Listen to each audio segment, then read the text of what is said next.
अस्सलामुअलैकुम। Of camera stories के एक न्यू एपिसोड के साथ मैं हूं Mazhar Malik. Thank you so much and love you so much. अब सबके प्यार भरे फीडबैक का। अभी भी जी मैं राजनपुर शहर का ज़िला राजनपुर है और उसका शहर है फाजिलपुर। फाजिलपुर शहर में मैं मौजूद हूं और ये आपको मेरे पीछे रज़ाइयाँ ही रज़ाइयाँ नज़र आ रही हैं। ये एक हमने सेट बनाया है। ये ऊपर गद्दा है, इसके अंदर तकिया रखा हुआ है, जैसे ये भी नज़र आ रहा होगा। ये गद्दा है, इसके अंदर ये वाला तकिया है। इस तरह ये गद्दे, उनके बीच में तकिया है और इस तरह की रज़ाइयाँ हैं। बाहर भी पड़ी हैं, नीचे भी पड़ी हैं, काफ़ी पड़ी हैं। ये रज़ाइयाँ हैं। हमने सेट बनाया है एक, जिसमें हम 3 चीज़ें देने जा रहे हैं, यानी कि रज़ाई, उसके साथ गद्दा और गद्दे के अंदर तकिया। ये 3 चीज़ों का सेट है। अभी हमने ये 100 सेट बनाए हैं, यानी 100 रज़ाइयों का सेट, जिसमें रज़ाई, तकिया, गद्दा, ये 100 रज़ाइयाँ देने जा रहे हैं और क्रेडिट ज़ाहिद हसन साहब को जाता है। और बहुत सारे और लोग भी हैं जो बीच में अब मुझे राब्ता कह रहे हैं हमारा हिस्सा भी डालें। जी मोस्ट वेलकम। कोशिश ये है, मलिक मुजाहिद हुसैन भुट्टा, मलिक ज़ीशान रियाज़ भुट्टा और पूरी मेरी टीम, जिसमें अरसलान हाशिर हैं, अब्दुल मनान हैं, मुज़म्मिल मलिक हैं, शाज़मान हैं, अज़हर मलिक हैं, मुस्तनसर हैं, बहुत सारे लोग हैं। इनके ज़िम्मे ये है कि ये मेरी टीम बन चुके हैं। दूर दराज देहातों में, इलाकों में ये अपने लोगों से राब्ता कर रहे हैं, वो तमाम लोग जो हकदार हैं।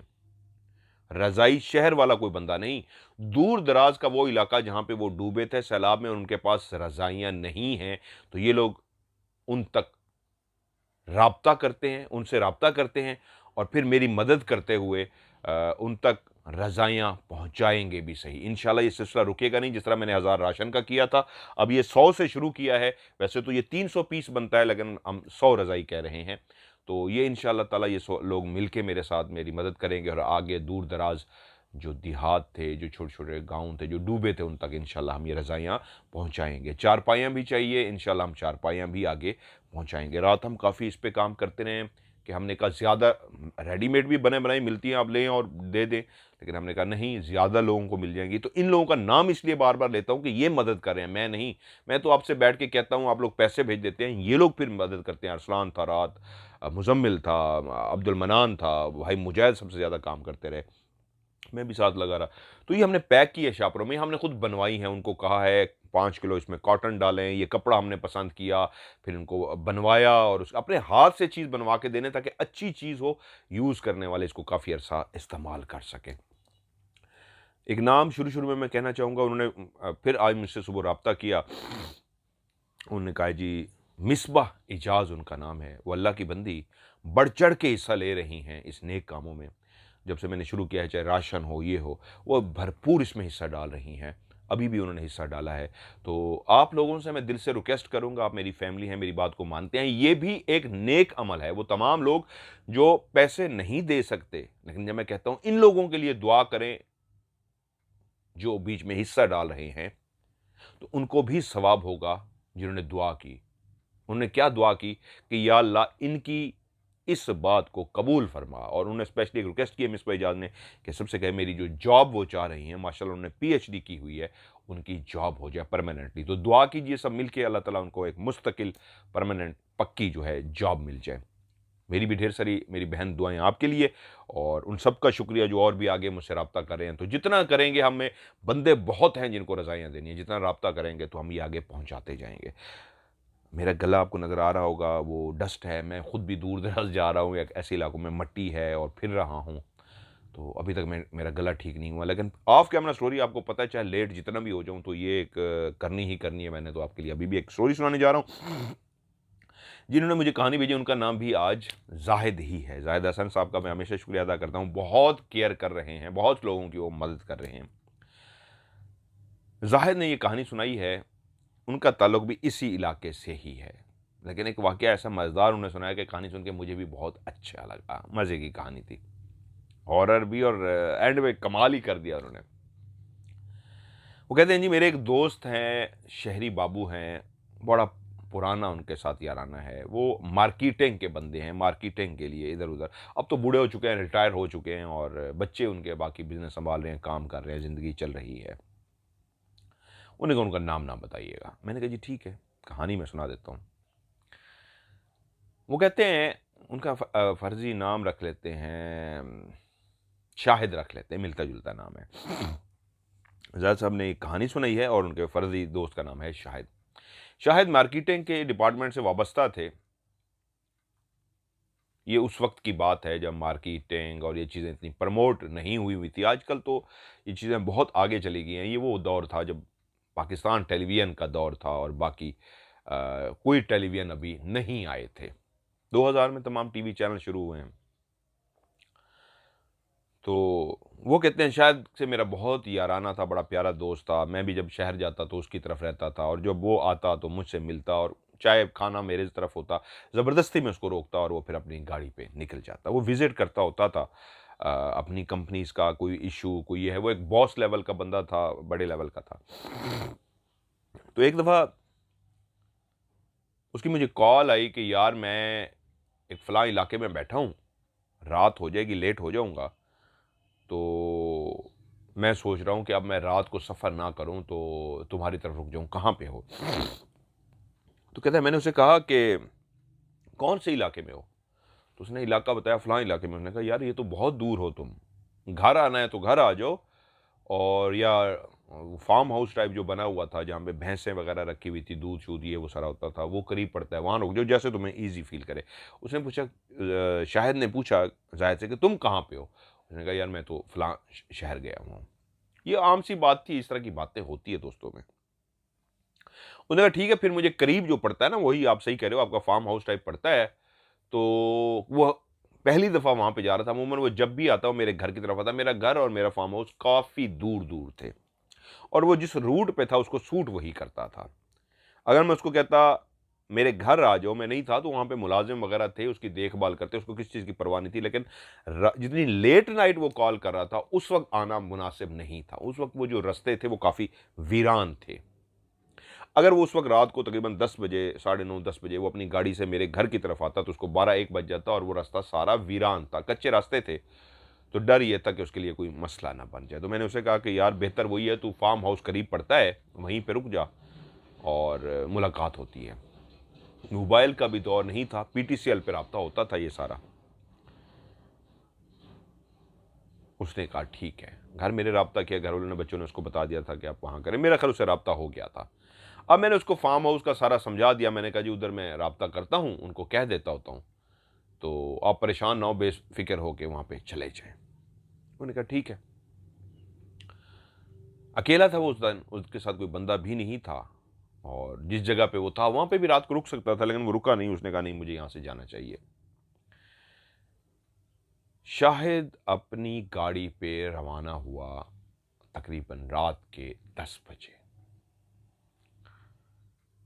गाड़ी ड्राइव करता हुआ तकरीबन 11 बजे के करीब उस फार्म हाउस पे पहुंचा। फार्म हाउस आज के जो फार्म हाउस है वो और तरह के हैं। वो पुराना, मैं उसको लफ्ज़ फार्म हाउस यूज़ कर रहा हूँ, यानी कि एक डेरा टाइप कह लें, जहाँ पे ऊपर भी एक कमरा बनाया हुआ था, सीढ़ियाँ थी काफ़ी बड़ी, खुली-खुली ऊपर सीढ़ियाँ थी, ऊपर भी मेहमानों के लिए कमरा बनाया हुआ था, नीचे भी 2-3 कमरे थे, मुलाज़मों के लिए भी कच्चे कमरे बने हुए थे, भैंसें भी रखी हुई थीं और इस तरह का कोई मेहमान, दरख्त-शरख्त लगे हुए थे, सहन होता है। शाहिद रात को वहाँ पे पहुँचा, उसने हॉर्न बजाया, किसी ने गेट ना खोला। गेट यकीनन उसका बंद था, एक बड़ा-सा गेट था। वो हॉर्न पे हॉर्न देता रहा। तकरीबन 2 से 3 मिनट के बाद गेट को खोला गया। जो भी गेट खोलने के लिए आया था, वो काफ़ी गहरी नींद में था।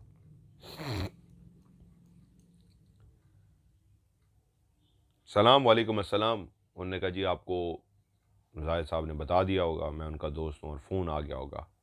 हाँ, हाँ जी, उन्होंने मुझे बता दिया, माज़रत मेरी ज़रा आँख लग गई थी तो मैं सो गया था। आप आइए। शाह साहब को उस मुलाज़िम ने वेलकम किया। फैज़ू फैज़ू इसको कहते थे, फैज़ मोहम्मद उसका नाम था, ये जेन्युइन नाम है। अमूमन फैज़ मोहम्मद को इन इलाकों में इस तरह कहा जाता है। फैज़ी या फैज़ू इस तरह कहा जाता है। फैज़ मोहम्मद ने उसको रिसीव किया, उसको लेके गया, गाड़ी एक जगह पे उन्होंने, अब ये एक बड़ा-सा घर नुमा तो नहीं था, एक डेरा था जिसकी ऊँची-ऊँची बहुत दीवारें नहीं थीं, लेकिन बाकायदा दीवारें थीं, कच्ची बनी हुई थी, बड़ा-सा गेट था। आगे लेफ्ट साइड पे जानवर बंधे हुए थे, गाय, भैंसें, बकरियाँ, इस तरह उनका चारे के लिए वो जो बनाई जाती है, वो सारी जगह भी थी। सामने कुछ कमरे बने हुए थे लाइन के साथ ही, उनके सामने बरामदा था। और राइट साइड पे सीढ़ियाँ थी, काफ़ी बड़ी और काफ़ी खुली सीढ़ियाँ थी जो ऊपर की तरफ जाती थी। अंदर सारा अंधेरा था। एक बल्ब था जो रात को रोशन था, जिससे धुंधला-धुंधला सब नज़र आ रहा था कि इस साइड पे जानवर भी हैं। धुंधला तो नहीं मतलब क्लियर, और सामने कमरे भी हैं। कुछ लेफ्ट साइड के जो कमरे हैं वो इतने अच्छे नहीं बने हुए, थोड़े से कच्चे टाइप से हैं। राइट साइड के जो कमरे हैं वो ज़रा बेहतर बने हुए हैं, लेकिन उस मुलाज़िम ने कहा सर ऊपर आइए। छोटा-सा ब्रीफ़केस टाइप जो होता है उनका, वो उसने उठा लिया। मुलाज़िम ने पकड़ लिया, सर मुझे दीजिए, और लेके ऊपर चला गया। शायद उसके घर तो कई दफ़ा गया था, लेकिन उसके इस डेरे पे पहली दफ़ा आया था। उसका फर्स्ट एक्सपीरियंस इसलिए था कि करीब वही पड़ता, जिस तरह मैंने कहा। वो उसको लेके ऊपर चला गया, दरवाज़ा खोला तो एक खूबसूरत कमरा था, जिसको मेहमानों के लिए इस तरह बनाया गया था कि हर चीज़ का ख़्याल रखा गया था। जो नीचे कमरे थे उनका वॉशरूम, बाथरूम, वो सब कुछ अलग बनाया गया था, लेकिन ऊपर जो कमरा बनाया गया था उसका सब कुछ मेहमानों के लिए उस हिसाब से किया गया था कि मेहमानों को किसी चीज़ की कोई तकलीफ ना हो। एक अच्छा बिस्तर भी था, बेड भी था, पर्दे लगे हुए थे, सब कुछ था। अपने कोई यार दोस्त इस तरह के आते थे तो वो नीचे रहते थे, जो वीआईपी गेस्ट होता था वो उनको ऊपर ठहराते थे। शायद ऊपर गया, उसने अपना सामान रखा, वो थोड़ा सा फ्रेश हुआ और उसके बाद बैठा इजी होके बेड पे। रात बहुत हो गई है, अब मुझे सोना चाहिए। तो मुलाजिम आ गया कि सर खाना खाएंगे? उसने कहा नहीं, मैंने तो बता दिया था उसको कि मुझे किस चीज़ की कोई ज़रूरत नहीं है, खाना शाना मैं खा के आया हूँ, सब कुछ ओके है, बस मैं रेस्ट करना चाहूँगा। उसने कहा सर नहीं, मुझे साहब ने कहा था लाजमी आपको कुछ ना कुछ खिलाना है, तो एक स्पेशल आपके लिए जो है वो चावल जो है मैंने बनाए हैं। कह रहा है मैं परेशान हो गया, ठीक है मुझे घंटा लग गया, लेकिन घंटे में पका लिए होंगे उसने चावल। तो मैंने मना भी कर दिया। मैं हैरान हो गया कि यार मुझे कुछ भी नहीं चाहिए, फिर भी उसने चावल राइस मेरे लिए बना लिए। तो कह रहा है सर तो थोड़ा सा अगर चख लेते तो मुझे खुशी होती। फैज़ी ने कहा, तो उसने कहा यार मैं वैसे खा चुका हूँ, लेकिन तुमने मेरे लिए बना लिए हैं तो क्या तकल्लुफ़ थी, मैंने तो मना कर दिया था। उसने कहा नहीं सर, हमारा ये सराइकी इलाका ऐसा है कि मेहमान है तो हम खाली पेट तो ऐसे नहीं भेज सकते, कुछ ना कुछ खिलाना होता है, थोड़ा सा खा लीजिए। उन्होंने कहा ठीक है। वो मेरे लिए नीचे चला गया और एक चावलों की प्लेट लेके आ गया। चम्मच था, एक नफीस सी प्लेट थी और उसके अंदर चावल थे काफ़ी ज़्यादा, और उसके साथ एक चम्मच था। उसने ला के, मेज़ टेबल भी, कुर्सी भी थी, मेज़ भी थी। मैं वहाँ पे बैठ गया, बेड से उतर के खड़ा हो गया। मैंने कहा ठीक है तुम जा सकते हो। उसने कहा ठीक है सर। वो चला गया। मैंने चम्मच उठाया और जैसे ही चावल खाए तो वो इतने मज़ेदार थे, इतने मज़ेदार थे कि मैं हैरान हो गया कि मैं खाना खा चुका था और मैं कभी ओवर नहीं खाता, लेकिन वो चावल का क्या लुक़मा क्या खाया कि इतने मज़ेदार उसने पकाए थे। ये तो बात थी कि जब भी मैं उसके घर में खाना खाता था ज़ाहिद के, वो बहुत लज़ीज़ होता था, लेकिन ये मुलाज़िम तो उससे कई गुना लज़ीज़ था। ऐसा स्वाद, ऐसा मज़ेदार खाना कि मैंने लाइफ़ नहीं खाया था। मैं खाना शुरू हो गया। यहाँ तक कि वो एक चावलों की भरी हुई प्लेट में ख़त्म कर गया, तो थोड़ी देर के बाद वो फिर से आ गया। मैंने कहा यार ये चावल किसने बनाए हैं? तो फैज़ी कहता है कि सर ये मैंने बनाए हैं। मैंने कहा भाई तुम्हें कुकिंग आती है? तुमने सीखा हुआ है क्या? इतने मज़ेदार चावल मैंने आज तक ज़िंदगी में नहीं खाए। ये तो तुमने कमाल कर दिया है। तो बहुत लज़ीज़ हैं। उन्होंने कहा सर अगर आपकी इजाज़त हो तो ये तो काफ़ी ज़्यादा है, मैं आपके लिए और भी लेके आऊँ? मैं तो डर रहा था कहीं आप ख़फ़ा ना हो जाए, मैंने मीठे भी बनाए हैं। मैंने कहा अच्छा मीठे भी बनाए हैं? तो यार चलो फिर मुझे मीठे भी चखाओ। अब हैरत ये थी कि मैं ओवर खा चुका हूँ, लेकिन वो चावल खा के भी मुझे बोझ महसूस नहीं हो रहा था और मैं मीठों की भी उसको फ़रमाइश कर रहा था।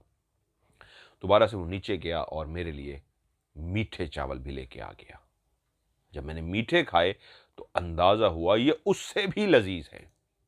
पता नहीं उसके हाथ के जायके में क्या था कि इतना लज़ीज़ खाना मैंने ज़िंदगी में पहली दफ़ा खाया था। अब मैंने मीठे खाने शुरू किए तो अच्छे ख़ासे मीठे भी मैं खा गया और मेरा दिल किया कि जो बच गए हैं मैं ये सुबह खाऊँगा। मैंने कहा मुझे एक बात बताओ, वो अब रुका हुआ था, अब वो गया नहीं जब मीठे चावल लेके आया। यार ये तुमने बनाए हैं इसमें तो कोई शक नहीं, तारीफ़ करनी पड़ेगी, तुम्हारे हाथ में बहुत ज़ायका है, बहुत लज़ीज़ है। लेकिन ये बताओ ये मुझे सुबह नाश्ते में मिलेंगे? उन्होंने कहा सर ये भी मिलेंगे और भी जो आप फरमाइश करेंगे आपको नाश्ते में सब कुछ मिलेगा। मैं उसकी तारीफ़ करना चाह रहा था। पता नहीं क्यों मुझे इतना थका हुआ था, नींद आई हुई थी, लेकिन वो चावल खा के जैसे मैं फ्रेश सा हो गया। ऐसे लगा जैसे मेरी नींद भी उड़ गई है। अब मेरा दिल चाह रहा था मैं चाय भी पीऊँ। मैंने उससे कहा, उसका नाम मैं पूछ चुका था, तो फैज़ मोहम्मद मुझे चाय पिलाओ।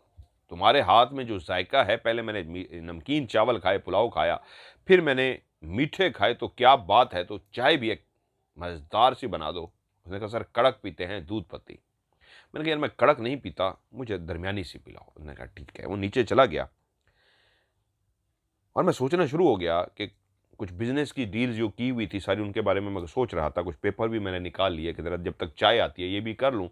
ठीक है, सुबह ज़रा लेट उठ जाऊँगा, कोई बात नहीं, अब लेट हो गई और मैं काम पे चला जाऊँगा। तकरीबन कोई 25-30 मिनट बाद वो चाय लेके ऊपर आ गया। उसने चाय मेरे सामने रखी और चाय की जब मैंने सिप ली, तो चाय भी वैसी ज़बरदस्त थी जैसे उसने चावल बनाए थे। मैंने कभी, कमाल शख्स हो भी तुम, बहुत कमाल, तुम्हारे हाथ में ऐसा जायका है कि मैंने कभी चाय भी इतनी अच्छी नहीं पी, मज़ा आ गया। उसने कहा सर मैंने अभी ताज़ा दूध जानवर का आपके लिए निकाला है और उसकी आपके लिए चाय बनाई है। मैंने कहा इस वक्त? उसने कहा जी सर, आप क्योंकि साहब जी के ख़ास बंदे हैं और उन्होंने मुझे इस तरह आपके बारे में कहा है बहुत ज़्यादा, तो सर ये कैसे हो सकता है? आज रात को मैं सोऊंगा भी नहीं। तो मैंने पूछा वो क्यों? उन्होंने कहा इसलिए कि मैं जागता रहूंगा, आप जो आए हैं और आप साहब जी के ख़ास बंदे जो हैं। मैंने कहा यार मैं ठीक है उनका दोस्त हूँ, लेकिन ये ख़ास वाली क्या बात कर रहे हो? उसने इसलिए कि सर शायद साहब ने आपको बताया नहीं। मैंने कहा क्या? मैं चौंका, चाय में पी रहा था कि सर यहाँ पे कुछ रातों को इस तरह के थोड़े से वाक़यात होते हैं कि बंदा ज़रा डर जाता है। मैं एक शहरी माहौल का बंदा था, कभी इस तरह के वाक़यात मेरे साथ पेश नहीं आए थे, लेकिन वो जिस तरह बता रहा था। मैंने कहा किस तरह के वाक़यात? उसने कहा सर यहाँ पे अल्लाह लोग भी हैं। एक सराइकी का लफ्ज़ यूज़ किया, अल्लाह लोग। उसने कहा अल्लाह लोग? अल्लाह लोग क्या होता है? उसने कहा सर वही चीज़ें जो वो नज़र नहीं आती, छुपी हुई होती हैं, जिनको आप जिन भूत कहते हैं। उन्होंने कहा अच्छा अच्छा अच्छा, तुम जिन्नात की बात कर रहे हो? उन्होंने कहा जी सर। तो यहाँ पे वाकई इस बेल्ट में अल्लाह लोग कहते हैं कि अल्लाह लोग हैं, यानी कि अल्लाह के ये भी लोग हैं, कोई अल्लाह की मखलूक है, यानी अल्लाह की मखलूक ये भी, तो अल्लाह लोग कह देते हैं। उन्होंने कहा अच्छा यहाँ पे जिन्नात हैं? मेरा इंटरेस्ट थोड़ा सा बढ़ा इस बात पे। तो मैंने कहा अच्छा, तो क्या भाई जिन्नात क्या कहते हैं? तो तुम जो कह रहे हो तुम रात सारी जागोगे, सोओगे नहीं मेरे लिए, तो इस वजह से जागोगे कि यहाँ पे जिन्नात हैं? उसने कहा जी सर। तो मैं नहीं चाहता वो रात को आपको परेशान करें या आपको डरा दें या रात को आपके लिए मसला पैदा करें। मैंने कहा क्या परेशान करेंगे भाई वो मुझे? जिन्नात मुझे क्या डराएंगे? उसने कहा सर है तो अल्लाह की मखलूक, लेकिन उनके कई रूप हैं, वो क्या रूप धार के क्या करें, तो मैं फिर भी आपकी एक आवाज़ पे आऊँगा। मैं खुद डरता हूँ सर, बहुत कमज़ोर दिल का बंदा हूँ। मुझे साहब ने फ़ोन किया तो मैं आज रात को आपके लिए इधर आ गया हूँ, वरना मैं यहाँ पे रुकता नहीं हूँ। मैं आता हूँ सुबह ही सुबह, अज़ानें जब होती हैं उसके बाद अज़ानें हो जाती हैं, मैं नमाज़ पढ़ता हूँ, उसके बाद यहाँ पे आ जाता हूँ और यहाँ पे आके मैं अपना देखभाल जानवरों की शुरू कर देता हूँ। जैसे ही मगरिब की अज़ान होती है, अंधेरा होता है, मेरा सारा काम मुकम्मल हो चुका होता है। जानवरों को यहाँ पे अपनी-अपनी जगह पे बाँध के, चारा दे के, पानी दे के, सब काम करके मैं यहाँ से चला जाता हूँ और अगली सुबह फिर मैं आता हूँ। रात को यहाँ पे नहीं रुकता। लेकिन अगर कोई मेहमान वगैरह कोई ख़ास आ जाए, फिर साहब का फ़ोन आ जाए, तो फिर उस सूरत में मैं रुकता हूँ, वरना साहब को भी पता है मेरा, मैं डरपोक सा बंदा हूँ, मुझे नहीं कहते। क्योंकि यहाँ पे साहब का कभी-कभी ही कोई मुलाज़िम आता है, वरना बहुत कम मुलाज़िम आते हैं यहाँ पे। तो आज आप आए हैं, तो साहब ने मुझे फ़ोन किया, मैं आ गया और मैं डरा हुआ था, तो लेकिन मेरी ऊँघ लग गई। जब आपके हॉर्न दिया आपने मुझे, तो मेरी आँख लग गई थी थोड़ी-सी, लेकिन मैं जाग रहा था, तो मैं भाग के आपके लिए आ गया। तो अब मैं जागूँगा सर, नीचे मौजूद हूँगा, डर से नींद तो मुझे वैसे भी आनी नहीं है, तो नीचे मैं मौजूद रहूँगा। तो आपको कोई भी चीज़ चाहिए हो, तो आप मुझे आवाज़ दीजिएगा, तो मैं आ जाऊँगा। ये आप बाहर निकल के थोड़ी-सी आवाज़ देंगे, आपकी बिल्कुल साइड पे ही मैं नीचे मौजूद हूँ। मैंने उसका शुक्रिया अदा किया, मैं कहा ठीक है, मैं चाय पी, पेपर वगैरह देके अच्छा नहीं वो उसने कहा, मैंने जब उससे पूछा कि किस-किस रूप में आते हैं, क्या डराते हैं? तो उसने कहा सर ये जानवर के रूप में भी आ जाते हैं। आपसे पहले एक साहब आए थे, उनके साथ भी एक वाकया हुआ था, तो मेरा इंटरेस्ट बढ़ा, तो मैंने उनसे पूछा क्या वाकया हुआ था? वो कहते हैं जी वो एक भैंस के रूप में ऊपर आ गए थे। अब मैं हँसने वाले अंदाज में मैंने कहा, भैंस के रूप में ऊपर आ गए थे, क्या मतलब? वो कहते हैं सर ये शक्लें इख्तियार कर लेते हैं ना, ये अल्लाह की जो मखलूक होती है, ये कोई भी रूप धार करके वो भैंस के रूप में आ गए थे, साहब बहुत डर गए थे। तो मैं इसलिए नीचे बैठा रहूँगा, कोई भी होगी आप मुझे आवाज़ दे दीजिएगा। मैंने कहा ठीक है, तुम सुकून से जाओ, मुझे ज़रूरत होगी मैं तुम्हें नीचे बुला लूँगा। वो चला गया। मैंने अपना काम जो था मुकम्मल किया, छोटी लाइट मैंने जलाई, दरवाज़ा बंद किया, कुंडी नहीं लगाई, ज़रूरत नहीं थी, मेरे पास कोई ऐसा सामान नहीं था या मैं कुंडी लगाता, किसी में घर में था, वो नीचे जाग रहा था, मैं अपने बिस्तर पे आके लेट गया। कमरे में एक रात के लिए जो छोटा बल्ब जलाया जाता है वो जल रहा है और दरवाज़ा बंद है, मैं लेटा हूँ, मेरी आंख अभी लगी ही थी कि मुझे ऐसे महसूस हुआ मेरे कमरे का जो दरवाज़ा है वो हल्का सा किसी ने पीछे से पुश किया है, जैसे कोई दरवाजे को खोलने के लिए पीछे से हल्का सा धक्का देता है। मैं अभी गहरी नींद में नहीं सोया था, अभी मैंने आंखें बंद की थी, एक तरफ से फौरी मेरा ध्यान उस दरवाजे की तरफ गया, तो मैंने देखा किसी ने पीछे से, जिसने धक्का देने की कोशिश की थी, उसने दोबारा पीछे से उसको धक्का देने की कोशिश की है। मैं एकदम से आराम से बिस्तर से उठ के बैठ गया और उस तरफ मुतवज्जो हुआ दरवाजे की तरफ, जो मेरे बिल्कुल लेफ्ट साइड पे था। कौन है भाई? क्योंकि मैंने पूछना था, शायद वही मुलाजिम है या कौन है जो मेरे दरवाजे को धक्का देने की कोशिश कर रहा है। हवा तो नहीं है इस तरह की। तो उसी लम्हे दोबारा तीसरी दफा जब दरवाजे को धक्का दिया गया तो दरवाजा खुल गया। जैसे ही दरवाजा खुला तो उस रात की अंधेरे के अंदर, वो जो कमरे के अंदर नाइट वाला बल्ब जल रहा था, उसकी रोशनी में मैंने देखा सामने एक बहुत बड़ी भैंस या गाय या भैंस सामने खड़ी है। और ये दरवाजा जो खोला गया है, जिससे मुझे लग रहा था जिस अंदाज में खड़ी है, उसने खोला है। मैं कहूं या अल्लाह, ये क्या माजरा है? ये किसने इस तरह दरवाजा खोल दिया? क्या इस भैंस ने खोला है या खुद से खुल गया है, या उस बंदे ने खोला है, या मुझे वो अपनी बात का यकीन दिलाना चाह रहा है यहाँ पे जिन्नात हैं, डरा के गया है? ये क्या चक्कर है? मैं उठा और मैंने लाइट ऑन कर दी। अब जब मैंने जैसे ही लाइट ऑन की तो मैंने देखा वो भैंस का आधा हिस्सा, मुंह का आधा हिस्सा अंदर कमरे की तरफ आ चुका है। अब वो भैंस दरवाजे के बीच में इस तरह खड़ी है, आधी अंदर है, आधी बाहर है। ये नहीं कि अगर उसी ने ही दरवाज़ा खोला था तो अब इस अंदाज में अंदर दाखिल हो चुकी थी उस दरवाजे से कि अब पूरी अंदर दाखिल नहीं हुई, उसी उसका आधा हिस्सा उसने जान के बाहर रखा हुआ है, आधा अंदर है। और मेरे दिल की कैफियत ये हो रही है कि मेरे साथ कभी ज़िंदगी में इस तरह का मामला नहीं हुआ, लेकिन दिल की धड़कन तेज़ हो गई है, ठक ठक ठक ठक ठक ठक। वो ये क्या है? पहली बात, ये भैंस रात के टाइम खुद से कैसे छूट गई? ये तो बंदी होती है। और दूसरी बात है, वो सीढ़ियाँ भी उसने चढ़ ली, फिर आके इसने दरवाज़ा भी खोल लिया। ये क्या माजरा है? अब मैं डरा हुआ हूँ, मेरे दिल की धड़कन तेज़ है। बेशक मेरे साथ कभी ज़िंदगी में मसला नहीं हुआ, लेकिन वो जिस तरह की बातें करके गया था, तो मैं 2 बातें सोच रहा हूँ। या तो वो मुझे डरा रहा है, उसने कोई किसी भैंस को छोड़ दिया, उसकी आदत बनी हुई है, ऊपर चली जाती होगी, या उसको वो खुद लेके आया, उसके आगे-आगे इस तरह घास डालता हुआ लेके आया, या कुछ इस तरह खींच के उसको लाया, ऊपर छोड़ दिया यकीन दिलाने के लिए भी अल्लाह लोग है। क्योंकि मैं मुस्कुरा पड़ा था जब वो कह रहा था ना यहाँ पे अल्लाह लोग है, जिन्नात हैं, तो मैं मुस्कुरा रहा था, जैसे उसकी बात पे हँस रहा हूँ कि यार ये तो बच्चों वाली बातें कर रहे हो, कौन-सी बातें कर रहे हो? तो शायद उस मुलाज़िम को गुस्सा आ गया, या क्या वो मुझे यकीन दिलाने की कोशिश कर रहा है मुलाज़िम। अब मैं भैंस की तरफ मुतवज्जो हुआ तो इस अंदाज में ये भैंस ही है या कोई जिन है जो भैंस का रूप धार के सामने खड़ा है। मैंने देखा भैंस उसी तरह ही है जिसी तरह जानवर होता है, उसमें कोई तब्दीली नहीं है। अगर वो कोई जिन था तो प्योर भैंस या गाय का रूप धारे हुए था, काली स्याह थी वो, उसमें कोई ऐसी तब्दीली नहीं थी जैसे मैं कह सकूं नहीं ये जिन है, बिल्कुल एक भैंस ही थी। लेकिन हाँ, ये बात मुझे जरूर डरा रही थी कि वो आधी अंदर खड़ी है, आधी बाहर, या तो अंदर आ जाए या पीछे चली जाए। ये क्या माजरा है कि दरवाजे के बीच में आके रुक गई है?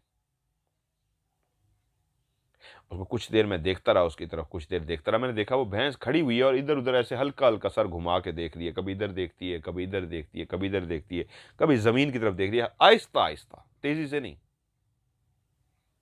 और उसका मुँह बिल्कुल ऐसे हिले जा रहा है जैसे वो कुछ खा रही है। अब अगर वो जिन्न थी या कोई भी भैंस थी, एक बात तो तय थी, वो ऊपर आ चुकी थी। आधी अंदर, आधी बाहर।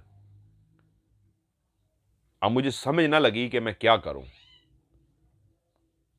वहीं खड़े होकर मैंने ऊंची आवाज में उसका नाम पुकारा, उस बंदे का जो मुझे कह के गया था, कोई मसला मसाला मुझे बुला लीजिएगा। मैंने कहा फैज मोहम्मद, ऊंची आवाज में कहा, फैज मोहम्मद।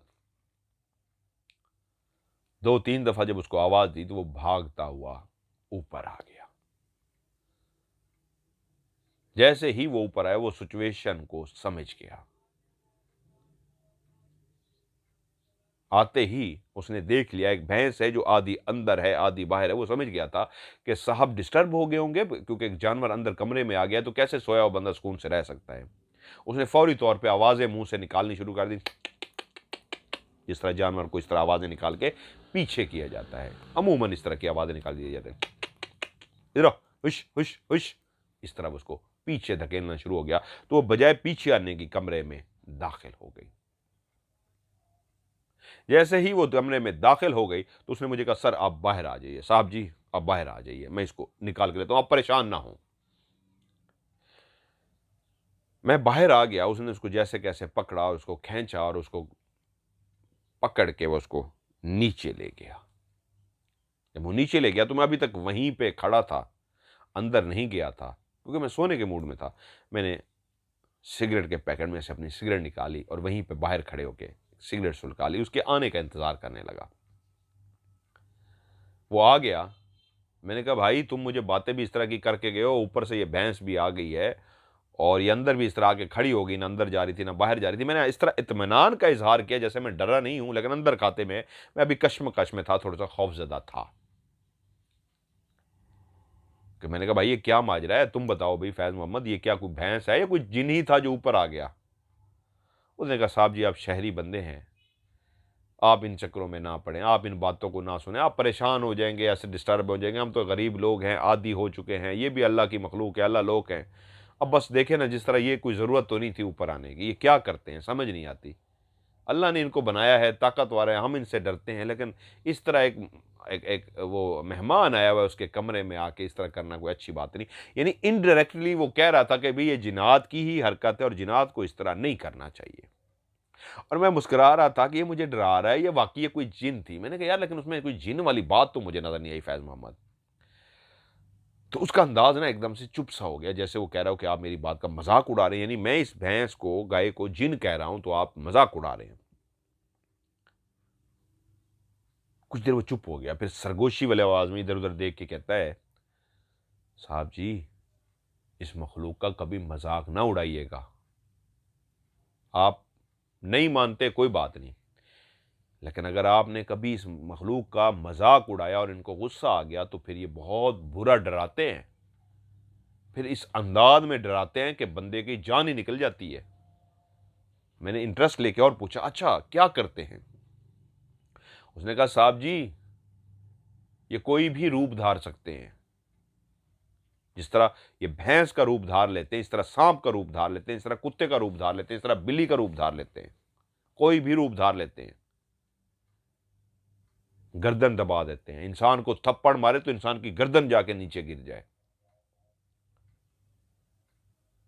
मैंने कहा यार तुमने क्या देखा अपनी आंखों से, तुम्हें आज तक ऐसा क्या महसूस हुआ कि जिसके ऊपर तुम मुझे इतना कह रहे हो कि यूं कर लेते उसने कहा सर मैं तो इसलिए नहीं रहता कि मैंने यहां पे कई दफा देखा, भैंस है सामने खड़ी हुई, मैं उसको पकड़ने के लिए उसके करीब गया, वो गायब हो गई है।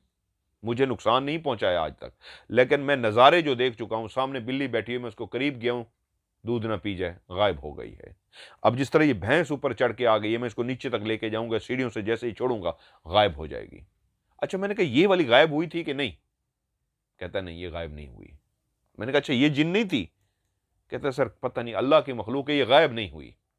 मैं इसको सीढ़ियों से नीचे लेके गया हूं और इसको छोड़ा तो वो चलती हुई आगे चली गई। मुझे आपकी ज्यादा फिक्र थी, मैं ऊपर आ गया हूं, हो सकता है पीछे गायब हो गई हो। मैंने कहा चलो यार ज़रा नीचे चलते हैं, देख के आते हैं, ऐसे चक्कर लगा के आते हैं। अब मेरा सोने की नींद ज़रा अजीब-सी हो चुकी थी, एक इंटरेस्टिंग स्टोरी मेरे सामने पैदा हो चुकी थी और मैं चाहता था कि ये इंटरेस्टिंग जो स्टोरी है, ये ज़रा मैं आज देखूँ, उसके बाद दिल किया तो सोऊँगा, नहीं तो नहीं। अब हम दोनों सीढ़ियाँ चलते हुए नीचे आ रहे हैं और मैं पहली बात क्या देख रहा हूँ, क्या इन सीढ़ियों से भैंस नीचे आ सकती है? तो मैं देख रहा हूँ, हाँ, आ तो सकती है, ऐसी कोई बात नहीं। हो सकता है कोई भैंस ऊपर आ गई हो। आगे हम चलते हुए गए, मैंने कहा लाइट्स ऑन करो। उसने लाइट्स ऑन की तो तब मैंने वो नक्शा पूरा देखा उस डेरे का, जहाँ पे एक साइड पे भैंसें थीं, जानवर थे, बकरियाँ थीं, कच्चे कमरे थे, पक्के कमरे बने हुए थे, ऊपर मेरी सीढ़ियाँ जा रही थीं और एक साइड पे चारपाई पड़ी हुई थी जिस पे बिस्तर इस तरह का पड़ा हुआ था, जिससे लगता था जैसे कोई लेटा हो उस बिस्तर पे। तो मैंने उससे कहा, "हाँ जी फैज़ मोहम्मद, अब बताओ, देखो जानवर पूरे हैं, वो कौन-सा जानवर था? वो जिन था या कोई जानवर था?" उसने कहा, "जी, अभी बताता हूँ।" वो देखता रहा, इधर-उधर देखता रहा, गिनता रहा, क्या करता रहा। थोड़ी देर के बाद मेरे पास आया और मुझे कहता है, "सर, वो जानवर ही था।" मैंने कहा, "तुम्हें कैसे पता है? हो सकता है वो जिन हो।" अब मैं छेड़ने कैसे अंदाज में गया, हो सकता है वो जिन हो। कहता, "सर, क्योंकि आपका इन चीज़ों पे यकीन नहीं है, इसलिए मैंने आपका दिल रखने के लिए कह दिया वो जानवर था। बिल्कुल वो हो सकता है वो जिन हो, आप ठीक कह रहे हैं।" मैंने कहा, "भई अभी तो तुम कह रहे थे वो जानवर था, अभी मैंने जैसे कहा वो हो सकता है जिन हो, तो तुम आ गए हो जिन हो।" तो उसने मुझे कहा, "साहब, मैंने आपको ऊपर भी कहा है, मैं एक छोटा-सा बंदा हूँ, छोटा मुँह और बड़ी बात। यहाँ पे ये मखलूक हैं। आप जल्दी में थे, रात को आ गए, साहब ने आपको शायद नहीं बताया। आप दिलेर भी हैं, आप बहादुर भी हैं, लेकिन आप एक अच्छे इंसान भी हैं। आप अपने मुलाज़िमों का ख़्याल भी करते हैं, आपके रवैये से लगता है जिस तरह आपने मेरी तारीफ़ की और जिन अल्फ़ाज़ों में आपने कहा, आप एक अच्छे दिल के मालिक हैं, आप एक अच्छे इंसान हैं। अगर आप बुरे मालिक होते, बुरे दिल के बंदे होते, तो शायद ये आपको नुकसान भी पहुँचा चुके होते, आपको डरा भी चुके होते। लेकिन आपका दिल रखने के लिए मैंने कह दिया जानवर है, जब आपने कहा नहीं ये जिन भी हो सकता है, तो मैं आपको कह रहा हूँ यहाँ पे मौजूद हैं, साहब ने आपको शायद बताया नहीं, वरना यहाँ पे बहुत ज़्यादा हैं। तो मैं उसके साथ खड़ा रहा, इधर-उधर की हम बातें करते रहे, जिन्नात के हट से भी मैं बात करना चाह रहा था। तुम क्या करते हो? तुम्हारा क्या है? इस तरह की मैं बातें पूछता रहा और हम वहाँ पे थोड़ी देर रुके रहे और उसके बाद मुझे लगा कि अब मेरे ऊपर नींद आहिस्ता-आहिस्ता तारी हो रही है। मैंने कहा, "फ़ैज़ मोहम्मद भाई तुम सो जाओ, मैं ऊपर सोने जा रहा हूँ।" उन्होंने कहा, "साहब मैं तो जागूँगा, आप सो जाएँ।" मैंने कहा, "ठीक है।" वो नीचे रुका रहा, मैं सीढ़ियाँ चढ़ते हुए ऊपर आ गया।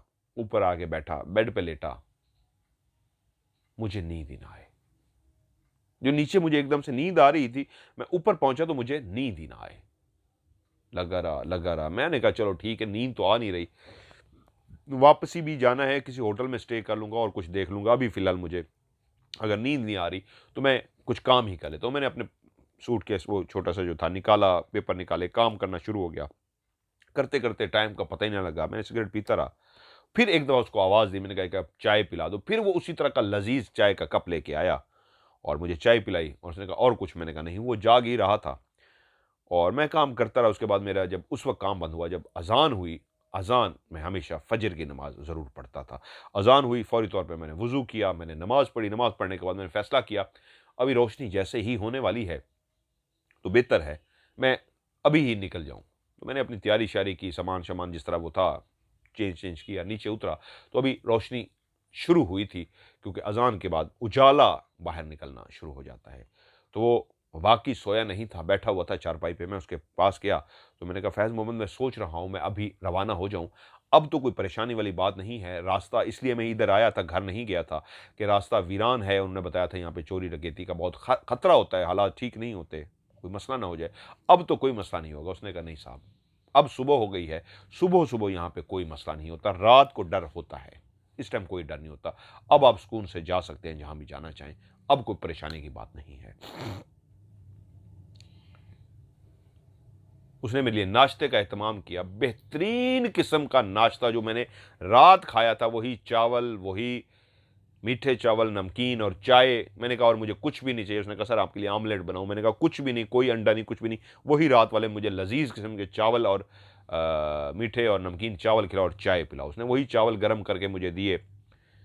मैं अपने कमरे में बैठा रहा और उसके बाद जब मैंने नाश्ता कर चुका, चाय पी चुका, तो मैं गाड़ी में बैठा, उसने गेट खोला मेरे लिए, मैं रवाना हो गया। मुझे अपने काम पे जाना था, सफ़र पे जाना था, जो जो काम करता करता मैं चला गया। ये वो दौर था जिस वक्त मोबाइल नहीं थे, पीटीसीएल से रब्ता होता था। जब मैं अपने घर तक पहुंचा और मैंने रेस्ट शेस्ट कर ली, तो मैंने कहा दोस्त का शुक्रिया अदा कर लूं। शाहिद ने कॉल की जाहिद को और कहा यार बहुत बहुत शुक्रिया, वो तुमने बंदे को कह दिया था। और हाँ, वो जाते हुए उसने पैसे भी निकाले। शायद कहता है उसने कुछ पैसे निकाले, उसको कहा ये तुम्हारा। जब उसने नाश्ता भी इतना लजीज करा, पैसे, तो उसने कहा नहीं साहब मैं पैसे नहीं लूँगा। उसने कहा यार मैं खुश होकर दे रहा हूँ, मैं दिल से दे रहा हूँ। उसने कहा नहीं साहब। उसने बहुत मिन्नतें की उसकी, लेकिन उसने फिर भी पैसे नहीं लिए। उसने कहा साहब मेरे पास अल्लाह का दिया सब कुछ है, मुझे अभी नोटों की ज़रूरत नहीं है, बस आपकी दुआएं चाहिए, आपका प्यार चाहिए, मुझे नहीं चाहिए, ये किसी और को दे दीजिएगा। वो इस बात पे हैरान भी हुआ कि उसको ले लेना चाहिए था, वो इतना ज़्यादा कह रहा था, लेकिन उसने नहीं लिए।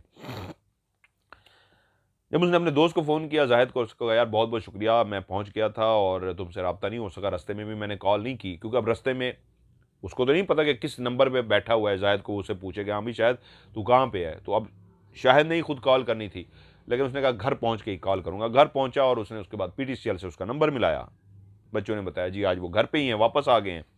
2-3 उसके नंबर थे, उसको पता था वो कहाँ कहाँ पे होता है। तो बादशाह तो ये गपशप, उसने कहा जी बहुत बहुत शुक्रिया यार, उस बंदे ने मेरी बहुत खिदमत की और बहुत मज़ेदार किस्म के उसने मुझे चावल खिलाए और मज़ा आया, उसके साथ गपशप भी की, उसने मुझे जिन्नात की बातें भी सुनाई। वो भैंस भी आ गई थी। जाहिद सुनता रहा और जब वो सारा कुछ बता चुका, तो उसने कहा एक बात बताओ शाहिद, दरवाज़ा किसने खोला था? उसने कहा क्यों? उसने कहा बता तो सही। उसने कहा फैज़ मोहम्मद ने। तुम्हें यकीन है वो फैज़ मोहम्मद था?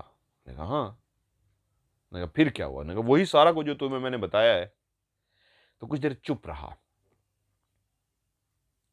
मैंने कहा क्या हुआ है?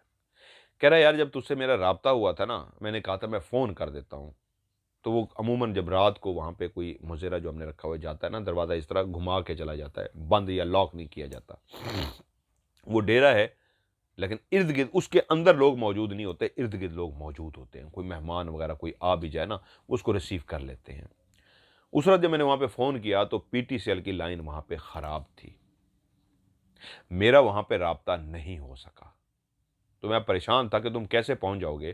तो मुझे परेशानी ये थी कि तुम गाड़ी पे हो, हॉर्न दोगे, शोर पैदा करोगे, तो कुछ ना कुछ जो इधर मतलब वो घर वीराने में तो नहीं था, उसके दूर-दूर कुछ घर थे, तुम्हारी गाड़ी की हॉर्न की आवाज़ दूर-दूर तक चली जाएगी, तो कुछ समझ जाएगा कि साहब का कोई मुलाज़िम आया है। क्योंकि पीटीसीएल की लाइन ख़राब होती है, तो मुलाज़िमों को भी पता होता है कि यार लाइन ख़राब है, तो हो सकता है साहब का मुलाज़िम भी, कोई दोस्त भी आ जाए। तो मेरा ये था कि तुम हॉर्न बजाओगे तो कोई ना कोई साइडों से उठ आ जाएगा, लेकिन तुम्हें परेशानी ज़रूर होगी। तुम्हें कम से कम कोई 4-5 मिनट 10 मिनट तक हो सकता है हॉर्न बजाना पड़े बार-बार, पाँ, पाँ, पाँ, पाँ, पाँ, पाँ, टी करो, तो ताकि कोई उठ के आ जाए दूर से। लेकिन तुम बता रहे हो तुमने हॉर्न बजाया तो अंदर से कोई आया? उसने कहा हाँ, अंदर से फैज़ मोहम्मद आया था। कितनी देर में? उसने कहा ज़्यादा टाइम नहीं लगा था, कोई 1-2 मिनट ही। मैंने एक दफ़ा हॉर्न बजाया, टी, फिर दूसरी दफ़ा बजाया। जब तीसरी दफ़ा बजाया तो उठ के आ गया था।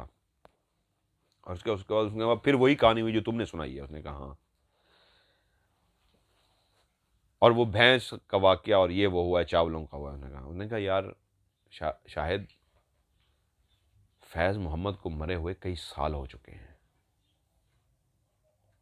जिस फैज़ मोहम्मद की तुम बात कर रहे हो, उसका इसी घर के अंदर कत्ल हो गया था। चोर रात को चोरी करने के लिए आए थे, वो यहीं पे ही सोता था, यहीं पे ही उसकी रिहाइश थी, फलां जगह पे उसका बिस्तर लगता था। उसने कहा हाँ, रात भी लगा हुआ था। उसने कहा वो यहीं रहता था, यहीं का ही मुलाजिम था। लेकिन एक रात जब चोर आए तो उसके पास हथियार तो नहीं था, डंडा वगैरह अपने साथ रखता था हिफाजत के लिए। जब चोर आए तो वो दीवारें छोटी सी हैं, वो अंदर कूद गए थे और वो जानवर लेके जाने की कोशिश कर रहे थे, तो उसकी आंख खुल गई थी। वो 3-4 लोग थे, वो ज़्यादा जानवर लेने के लिए आए थे। वो अपना डंडा लेके ललकार के, बहुत बहादुर बंदा था, 5 वक्त का नमाजी नेक बंदा था, वो अपना डंडा लेके उनके पीछे भाग पड़ा था। उसने जाके एक बंदे के सर में मारने की कोशिश की थी, जो उसके कमर में डंडा भी लग गया था। और जब वो दूसरा वार करने लगा था, तो जो वहाँ पे वो लोग मौजूद थे, उन्होंने अपनी जान बचाने के लिए कि शोर वो निकाल रहा है, इर्द-गिर्द के लोग ना जाग जाएँ और हम पकड़े ना जाएँ, उन्होंने हथियार निकाल के उसको गोली मार दी थी, जो उसके सीने पे लगी थी, दिल वाली जगह पे। मौके पे ही वो बेचारा मर गया था और वो जानवर छोड़ के भाग गए थे, क्योंकि उनसे कत्ल हो गया था। उसके बाद उन्होंने चोरी नहीं की थी, वो वहाँ से भाग गए थे। वो शख्स तो इस दुनिया से चला गया, उसके बाद कुछ और लोग जो काम करते थे, उनको मैंने रखा, लेकिन वो रात को जब सोते थे, वहाँ पे अजीब-सी वाक़यात होते थे। वो डर जाते थे।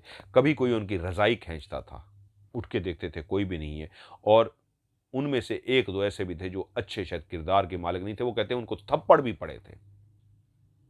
वो कहते थे कभी हम देखते थे सामने बिल्ली बैठी हुई है और गायब हो गई है। कभी देखते थे भैंस हमारी खुल के उधर जा रही है, उसके पीछे जाते थे तो वो गायब हो गई है। इस तरह के वाक़यात सिर्फ़ रात को होते थे 8 बजे के बाद, तो वो डर जाते थे। मुझसे भी जब उन्होंने कहा, तो मैंने बहादुर बंदे भी रखे जो डरते नहीं थे, तो उन्होंने मुझे यही रिपोर्ट दी थी कि मुख्तलिफ रूप धार के वो आते हैं और वाकई थप्पड़ भी पड़ते हैं, लोगों को थप्पड़ पड़े हैं, ये जेन्युइन बात है। तो मैंने यही फैसला किया कि कोई बात नहीं, आप लोग रात को इर्द गिर्द लेट जाया करो, जो आपके घर हैं, खैर है। एक दफ़ा चोर भी आए, उनका कहना यह था मेरे मुलाजमों का, वो वहां पे आए तो उनको इतने थप्पड़ पड़े थे वहां पे कि वो भाग गए थे। अंदाज़ा इस बात का उन लोगों ने इसलिए बताया कि जब वो सुबह पहुंचे थे तो जानवर कुछ खुले हुए थे, दरवाज़ा खुला हुआ था, और जो भी आया था इस अंदाज में अंदर आया था कि वो चोरी कर सके, लेकिन चोरी कर नहीं सका था। तो इससे उन्होंने अंदाज़ा लगाया था कि अगर वो चोरी की नीयत से कोई आया, उसने जानवर भी खोले हैं और वो नहीं लेके जा सका, तो वही मखलूक जो थप्पड़ मारती है, उनका कहना था, उन्होंने उसको थप्पड़ भी मारे थे, तभी वो भाग गए थे, खौफज़दा होके भाग गए थे। लेकिन वो कहता है कि शायद जिस फैज़ मोहम्मद को तुमने देखा है, वो मर चुका है। क्या हुलिया था उसने? अब वो जो शाहिद शहरी था, जो वो कोई डरता नहीं था, उसके दिल में नहीं था, वो अब अजीब-सा गुमसुम-सा होके बैठा हुआ था, और उसने जब हुलिया बताना शुरू किया कि ऐसे उसने कपड़े पहने हुए थे, ऐसे वो बोलता था, इस तरह का उसका नाक था, इस तरह की उसकी आँखें थीं, इस तरह का उसका कद था, ये बोलने का अंदाज़ था और ये था, उसने कहा बिल्कुल ये फैज़ मोहम्मद का ही हुलिया है। और दूसरी बात, तुमने चावल खाए थे? उसने कहा हाँ, इतने लज़ीज़ थे जो मैंने आज तक ज़िंदगी में नहीं खाए। इतने मीठे भी लज़ीज़ थे जो मैंने आज तक ज़िंदगी में नहीं खाए। चाय भी आज तक बहुत ज़बरदस्त दूध पत्ती चाय मिलती है बहुत सारी जगहों पे, लेकिन ऐसी चाय यादगार मैंने नहीं खाई। मैंने रात को भी मीठे और नमकीन चावल खाए थे, उसने मुझे सुबह भी खिलाए थे। लेकिन इतने ज़बरदस्त, हाँ, मैं इस बात को मान सकता हूँ, इतने ज़बरदस्त ज़ायके के कोई इंसान नहीं बना सकता। अगर तुम्हारी बातें सच हैं, तो फिर वो फैज़ मोहम्मद ही था। ज़ाहिद बोला, मुझे नहीं पता वो जो भैंस ऊपर आई थी वो जिन था या कोई भैंस थी। लेकिन ये बात तो कन्फर्म है, वो फैज़ मोहम्मद नहीं था जो तुम हुलिया। रात तो अंदर था ही कोई नहीं, अंदर तो कोई रुकता ही नहीं है, किसी की जुर्रत ही नहीं अंदर रुक सके, इतना खौफ है। चोर तक नहीं आते। तो कैसे अंदर से कोई उठ के आया जिस वक़्त तुम गए हो, तुमने हॉर्न बजाया, वो भी भाग के आया। मुझे तो यही डर था, तुम हॉर्न बजाते रहोगे, कैसे कोई दरवाज़ा खोलेगा? क्योंकि मैं भी दूर बैठा हुआ था, किसी को मैं भेज भी नहीं सकता था। है भी काफ़ी फासले पे, रात का टाइम है, सारे सो चुके होंगे, पीटीसीएल सबके पास था नहीं। मैं किसी और मुलाज़िम को अपने घर से भेजता भी कॉल करके, वो पहुँचता, वो तुमसे बहुत लेट जाके पहुँचता। लेकिन मुझे उम्मीद थी कि 8-10 मिनट हॉर्न बजाओगे, 5 मिनट बजाओगे, इर्द-गिर्द वाली आबादी से कोई न कोई उठ के आ जाएगा। तुम तारुफ़ कराओगे तो वो समझ जाएँगे कि पीटीसीएल ख़राब है, कि तुम उनके मेहमान हो, मेरे मेहमान हो। अब दूसरी तरफ से बिल्कुल खामोशी थी, तो ज़ाहिद बोला, "हेलो शाहिद, कहाँ खो गए?" उसने कहा, "यार, जिस तरह की तूने कहानी सुना दी है ना, जिस तरह जिस बंदे को रात मैंने देखा है, वो मेरे पास बैठा रहा है, खड़ा रहा है, उसने मुझे खाना खिलाया है, वो कोई इंसान नहीं था, मर चुका है, तो फिर कौन था? क्या वो कोई जिन था या उसकी रूह थी?" तो उसने कहा, "रूहें तो ऊपर चली जाती हैं, रूहें तो कभी वापस नहीं आती, तो फिर ये कौन है?" उसने कहा, "ये अल्लाह के राज़ है, मैं नहीं जानता, लेकिन एक बात है, फैज़ मोहम्मद जब तक मेरा मुलाज़िम रहा, वो बहुत नेक बंदा था, 5 वक़्त का नमाज़ी बंदा, तहज्जुद गुज़ार, बहुत ही ईमानदार। लेकिन अल्लाह ने ऐसे लिखा था, उसका इस तरह कत्ल हो गया। बहुत ही कमाल बंदा था, ऐसा मेरा कोई मुलाजिम नहीं, जैसा वो ईमानदार बंदा था और नेक बंदा था। कह रहा हाँ यार, तभी मैंने जब उसको पैसे देने की बहुत ज़्यादा कोशिश की थी, बहुत ज़्यादा कोशिश, उसको ले लेना चाहिए था, उसने नहीं लिए थे। उसने कहा था मेरे किस काम के, ये नोट मेरे किस काम के नहीं है, किसी और गरीब को दे दीजिएगा, मेरे पास दिया अल्लाह का सब कुछ है। इस जुमले पे मैं ज़रूर परेशान हुआ था कि नोट मेरे किस काम के। तो उसके बाद उसने कहा, बातें होती रहीं फैज़ मोहम्मद के ऊपर, हाँ, भैंस के ऊपर, वो खाने के ऊपर, सारा कुछ, और दोनों दोस्तों ने कहा और उसके बाद फ़ोन बंद हो गया। अब शाहिद फ़ोन तो बंद कर बैठा, लेकिन कितनी देर वो सख्ते में बैठा रहा, गुमसुम सा बैठा रहा, क्या वाक़ई मैं जो मर चुका है उसके साथ बैठा रहा हूँ? वो मेरे कमरे में खड़ा रहा है? मैंने उसको हाथ नहीं मिलाया था, हाथ इस तरह नहीं मिलाया था, उसके गले नहीं लगा था, लेकिन मुझसे दूर-दूर रहा था, लेकिन वो एक जिस्म था, उसका वजूद था, उसकी आवाज़ थी, उसकी आँखें थीं, उसके बाल थे, उसके कपड़े पहने हुए थे। लेकिन ये नहीं पता वो कोई जिन था या फैज़ मोहम्मद का भटकता हुआ हमज़ाद था। रूहें आलम बरज़ख में चली जाती हैं, ज़ाहिद का फैज़ मोहम्मद का भटकता हुआ हमज़ाद, या कोई जिन था जिसने फैज़ मोहम्मद का रूप धारा हुआ था। क्योंकि वहाँ पे जिन्नात का बसेरा तो था, वो फैज़ मोहम्मद का हमज़ाद वहाँ पे फिरता था या जिन्नात फिरती थी, जो इसकी वजह से रूप धार के, वो कहते हैं कभी जानवर नज़र आते, गायब हो जाते, बिल्ली नज़र आती, गायब हो जाता, सांप नज़र आता, गायब नज़र हो जाता, कुत्ता नज़र आता, गायब हो जाता, थप्पड़ भी पड़ते थे उन लोगों को, बदकार को, बुरे अमाल वालों को, नेक लोगों को थप्पड़ नहीं पड़ते थे। तो कुछ तो था। उसके बाद भी दोनों दोस्त आपस में राब्ते में रहे, गपशप होती रही, लेकिन इस वाक़ये को कभी भी ना भुला पाए। ज़ाहिद जो हैं, जो इसके उस डेरे के मालिक थे, ज़ाहिद साहब, वो अल्लाह को प्यारे हो चुके हैं, लेकिन वो जो हैं शाहिद साहब, जिनके साथ ये वाक़या हुआ साहब, वो बूढ़े हो चुके हैं, रिटायर हो चुके हैं, लेकिन आज भी उनको अपने दोस्त का वो डेरा और वाक़या जो है वो याद है। उसके बाद क्या हुआ, ज़िंदगी में बहुत सारी चीज़ें रहीं, वो भी डेरे के मुतालिक, उस फैज़ मोहम्मद के मुतालिक बात नहीं कर सके, नहीं पूछ सके। वो टॉपिक ही ऐसा था, मिलना-मिलाना रहा, उस टॉपिक का, उस वाक़ये का ज़िक्र भी करते, एक-दूसरे से गपशप भी करते, वो फिर याद करके बैठ जाते शायद साहब कि यार वो कमाल हुआ था मेरे साथ, जो भी हुआ था, अजीब हुआ था। लेकिन उसके बाद उस जगह का क्या हुआ, उस जगह पे वो गए, नहीं गए, दोबारा उनका ज़िंदगी में वहाँ पे कभी चक्कर नहीं लगा, ना ही वो अब दोबारा वहाँ पे चक्कर रात को लगाना चाहते थे। तो ये जब मुझे उन्होंने कहानी भेजी, उन्होंने कहा यार, मैं आपकी कहानियाँ सुनता नहीं था, मुझे किसी ने आपकी कहानी भेजी है।